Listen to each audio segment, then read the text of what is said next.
Parables, simple stories used to illustrate a moral or spiritual lesson.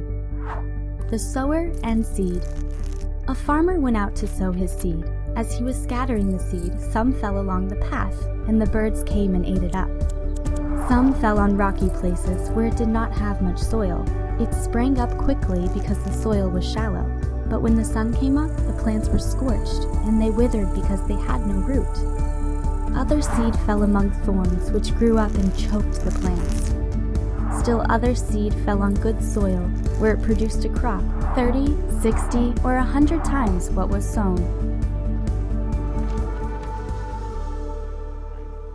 So, you probably know by now, but starting today, we are starting a 4-week sermon series for the month of July on parables that Jesus told in the Gospels. I think parables are such good ways of learning about God's word because parables are stories. And stories are everywhere in our culture when you think about it. When you think about the various Disney movies that have been out, I just rewatched Frozen this last week, and it's a story, right? So everyone is drawn in. When you think about Harry Potter, like, why is that so popular? Well, it's a big story where things happen and characters learn their lessons. So stories are everywhere, and they're a compelling way to teach about different things. And so I think that's why Jesus in the Gospels taught through story. So today we're going to look at the parable of the sower, which is one of the more popular parables that Jesus has told. And it's in several of the Gospels, but we're going to look at it in Matthew chapter 13. So if you want to go there in your Bibles or on your smart devices, you can kind of follow along as we work through this together. So what I want to start talking about this morning is stories of seeds, and I don't want to actually talk to you about seeds that we put in the ground because that would be a bit of a dull sermon. But I want to talk about people that we know in our lives today, about you and me, because we know that when Jesus is telling this story, he's not actually telling people how to be better gardeners. He's talking about the seed of faith in people's lives and what it produces. Do you ever wonder how all of us end up the way we do, how we grow up, how our faith kind of takes shape in our lives, and how some of us, can grow up having maybe similar experiences with the church, but, as we get older, we kind of end up in different places. I mean, a lot of us kind of start off the same way, but we end up in very different places as we get older. So see if any of these stories that I'm about to share sound familiar to you. You might be able to put a name or two in them. So there are two friends that attend youth group together all through middle school and high school. They grew up as children attending church events together with their families. They went to church almost every single Sunday. They seemed pretty similar as two youth going to, youth group together in high school. But by the time they're 20 years old, their paths have kind of diverged.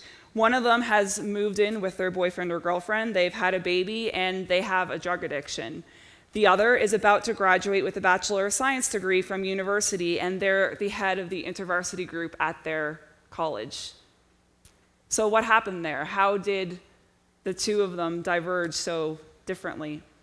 Here's another story. Two families both attend church regularly and seem to be completely on fire for God. Both volunteer in the church regularly, and both are part of a small group. Within the span of a few months, both families experience deep grief and loss. One family gets angry at God and swears off the church for the rest of their life, and they never come back. The other family reaches out to God and the church to help them through this hardship, and their faith gets stronger because of the difficult time. Does this sound familiar? Final one. A young adult remarks on the outlook of their two sets of grandparents. Both grandparents, both pairs, are Christians and in church every Sunday. Both do daily devotions at home and pray often. However, one couple seems to be irritated all the time, and they're sure that something horrible is going to happen to their health sooner or later, even though they're actually relatively healthy. You can't even mention death or heaven to them, or they get really depressed and just uneasy, and they just don't want to talk about it. The other couple, although they are dealing with some real health concerns, can't stop praising God daily and thanking him for all of the blessings that they've been able to experience by just living one more day. They can't wait to finally get to heaven and to meet Jesus. So what happens that causes one person or family to root deep in Christ and the other to not? Why do some seeds of faith seem to really stick and just get deeper, and others just seem to not? Well, to think about this question more, let's read together the parable of the sower. And like I said a minute ago, it's in Matthew chapter 13. Well, it's in lots of places, but we're going to read the Matthew one because I felt like it. Maybe another week I'll use a different gospel because a lot of these are in a lot of places. So we're going to read Matthew 13, and we're going to read verses 3 to 9. This is Jesus talking. Listen, a farmer went out to plant some seeds. As he scattered them across his field, some seeds fell on a footpath, and the birds came and ate them. Other seeds fell on shallow soil with underlying rock. The seeds sprouted quickly because the soil was shallow, but the plants soon wilted under the hot sun, and since they didn't have deep roots, they died. Other seeds fell among thorns that grew up and choked out the tender plants. Still other seeds fell on fertile soil, and they produced a crop that was 30, 60, and even 100 times as much as had been planted. Anyone with ears to hear should listen and understand. So what can we learn from this parable that Jesus teaches? Well, first of all, it's clear from this parable that not every seed that is planted will produce fruit. There are lots of variables as well when it comes to gardening. If I were to go home today, I do have some friends that have gardens. They do their own like vegetables and stuff. Some of you here may even do that. I know nothing about gardening. So if I went home today and said, I want to start a vegetable garden, and I opened up my back door and I threw some seeds out, not much is probably going to happen, right? So there's a lot of variables when it comes to successful gardening. It's not just as simple as stick the seed in the ground and then boom, we got fruit. There's a lot more variables to that. Another thing that I learned from this parable is that seeds that kind of do well and produce fruit, they can produce up to 100 times more than what was planted. So the payback is enormous when this works right and when the seeds are planted well and all the kind of circumstances are right. Now, the disciples, of course, if you've read the Gospels at all, you know that they're not always that bright, and they don't always get Jesus' teaching or parables right the first time. And so if you continue in Matthew 13, Jesus actually has to explain this parable in quite some deep detail to his disciples. And that's in verses 18 to 23 of this chapter. Basically, summary version, this is what Jesus says to his disciples. He says that if the word is planted in a confusing way and people don't really understand it, it will be snatched away by the devil in an instant. And so I think back to the story I shared, the figurative story, which some of us can probably put names to, of the two youth that kind of end up in different ways. I think sometimes that if the word is planted in a confusing way and maybe they don't really understand it or they're not allowed to question it or kind of wrestle with it, it can get snatched away when things get hard or you have to make a moral decision. If the word is planted on a hard heart, it doesn't root well and falls away once there are problems or heartache. And so we think about the example of the two families. Sometimes when things get hard and the heat gets turned up, things kind of just wither because things are getting difficult. If the word is planted amongst a lot of worry and fear, it crowds out the word so no fruit is produced. And so I think about the example of the two sets of grandparents. If you're so preoccupied with things of this earth and worrying about all different things, it's really hard to kind of stay focused on God because your mind and heart are just so clouded with these other things. So the question we have to ask as we think about this parable that Jesus taught is, how do we tend the field well so that people are ready to receive the word of God and receive it well?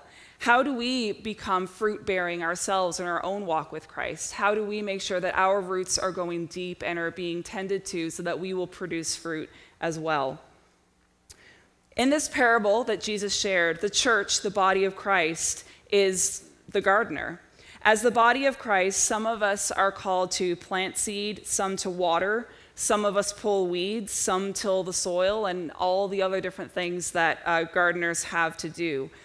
Any people that are farmers in the room or know about gardening may know how many jobs are really required to make the soil right for harvest. I don't claim to know any of those things, although during Tidal Impact we're going to the West End Food Bank Garden, so maybe I'll learn a little bit more about gardening there. But there are definitely a lot of jobs, a lot of tasks required to make the soil ready to receive seed and to have it grow well. Now, while there's no guarantee that working the field will definitely produce a crop, it definitely helps, right? It definitely creates the better environment for seeds to grow and produce fruit. So how can we tend the garden so that it is ready for harvest? What can we be doing to help get the garden ready? Well, a few things I would suggest is that we can pray for God's Spirit to move. And as Linda said earlier with the story campaign coming in the fall, I would encourage all of you to be praying this summer for God's Spirit to come and to work in this church and in the lives of its people, and also to be working in our community and our nation. I think we can also tend to the garden by engaging others in authentic community.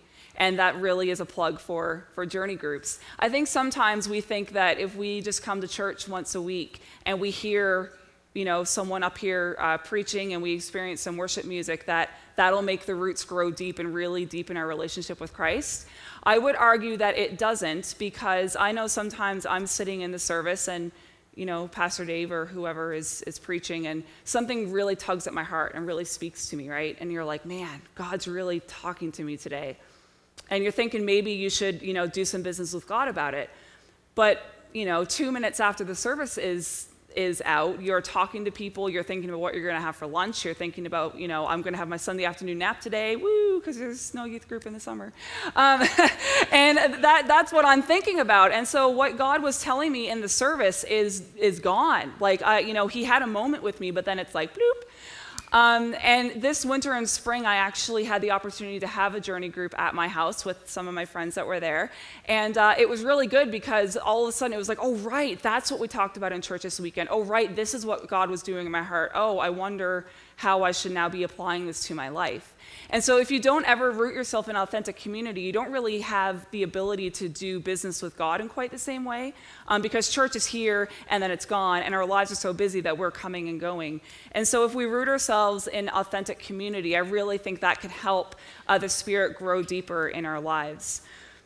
I think another thing we can do to tend the garden is to model the Christian life for those around us. Because if we are praying for our friends and our neighbors and inviting them to church, but they look at our lives and don't see any fruit from God being produced in our lives, then that's not really a great example or witness, is it? And so if we are into the Word and we are reading the Word and spending time with God, we will begin to produce the fruit that God desires, and that will be an example to others to see what it truly means to follow Christ. I think another way we can tend the garden is to surrender ourselves to God to be used by Him. Because if, the body of Christ is the gardener, but one of the gardeners decides to skip out on the job, that's not really going to be great for the harvest, right? If someone is planting the seed, but the soil hasn't been tilled and ready for it because that person decided they were going to peace out and go to Dairy Queen instead of do their work, then the seeds aren't going to do that great, right? And so when we think about it, well, we're not physically tilling soil, but what is it that we're doing in our church, or we're planting or watering? Well, I think about all the different ministry opportunities that are available in our church. I think about the children's leaders that are downstairs right now. They're planting seeds, I was going to say in the literal sense, but they're not actually, they're planting seeds of faith in the literal sense, I guess is what I mean. People that are in the back of the room right now, they are tilling soil. They're making things look pretty, and you can hear my voice so that you can hear the word. I think, we aren't actual gardeners out in the fields right there, but we are in a garden in terms of the church. And all of us that when we get involved in ministry, we are doing our part to get that garden ready for harvest. And I think the most important thing to remember in all of this, and this is something that I have to remember as a pastor, is that we have to realize that nothing is going to grow without God. So we need to remember who actually brings the harvest in all of this work for the kingdom. And to answer that question, I want to read from 1 Corinthians chapter 3, verses 6 to 9. And this is Paul talking, of course, in one of his letters, and this is what it says. I planted the seed, Apollos watered it, but God has been making it grow. So neither the one who plants nor the one who waters is anything, but only God who makes things grow. The one who plants and the one who waters have one purpose, and they will each be rewarded according to their own labor. For we are co-workers in God's service. You are God's field, God's building. So no matter what we do in the life of the church, I believe that all of us are called to be gardeners and to help spiritual things be planted in people's lives and to take root. But God is the one that makes it grow. And knowing this actually brings me great relief where I'm so involved in ministry. It's what I do for my full-time job. Sometimes I can get almost panicky about what do I do? I have this youth that I'm worried about, and how do I make them understand or believe? And we need to take that pressure off and say we can't do anything. We can do everything to make the circumstances right. We can, share truth and do the things I listed earlier. But we have to remember that we have the power of God with us. We have the Holy Spirit inside. Each one of us who has chosen to follow Jesus has the Holy Spirit with us. And God is the one that brings the harvest. And sometimes we don't even see that. Sometimes we will plant a seed or we will till the soil and we wonder if anything actually happened. But years down the road, God may take that seed and produce a crop there. I'm going to go off script a bit because I thought of a story. I'm turning into Dave, oh no. I have a story of a friend actually that I was in university with. When I went to Acadia Divinity College, I had a very unique experience because I was going to a seminary, but I chose to live in the residence at Acadia University because it was just easier to move down, I didn't have to buy furniture or anything.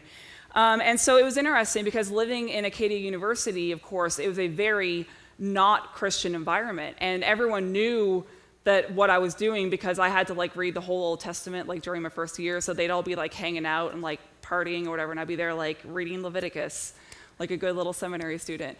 And so anyway, lots of conversations happened that year. I was able to bring some people to church for the very first time ever. It was their asking, not mine. God did really cool things. There was one guy in our friend group that I thought, of all the people who may ever start asking questions about God, this guy was the furthest from it.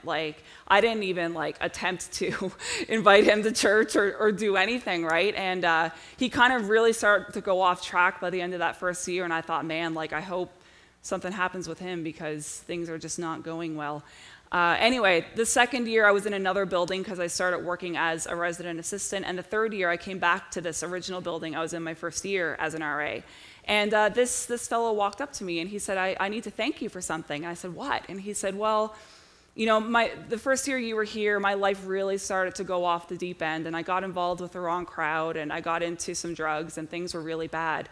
And in the summertime, that summer, I didn't know what to do or where to turn.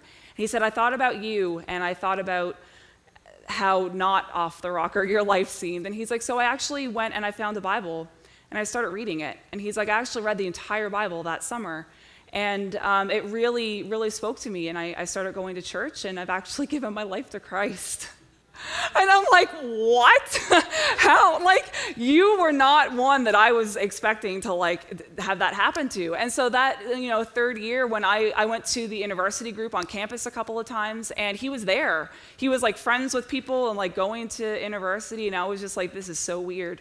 And so it's funny because I think about that and I'm how did that even happen? But what I don't know about his story is what happened earlier in his life. Maybe as a child he was at church and something got planted.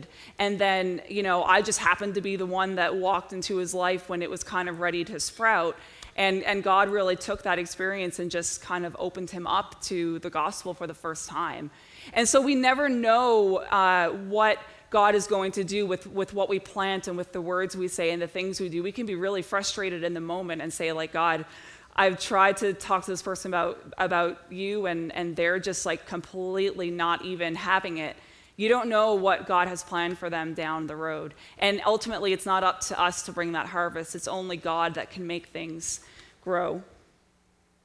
As long as we are obedient and following Christ, using the gifts that he's given us to work his field, he will bring the fruit. So it really is only in Jesus Christ that we can place our hope. So one of the ways we remember the hope we have in Christ and how he is the one that brings all the good things in our life, we remember this in our church often through the Lord's Supper. And you guys may realize that it is the first Sunday of the month. And so today we are going to take a moment and remember this together. And so at this time, I would like to call the worship team back up. As we just take a moment to remember the one who brings the harvest and the one in whom we have our hope, that no matter what life throws at us, no matter how frustrated we may feel, he is the one that is with us, and he's the one that will bring the fruit. So we invite all those who love the Lord Jesus, who have repented of sin, and who have decided to follow Christ in newness of life, to come to this table. It is the table of the Lord. For those of you here this morning who have not yet decided to follow Jesus, we invite you to watch and reflect and to listen for his voice.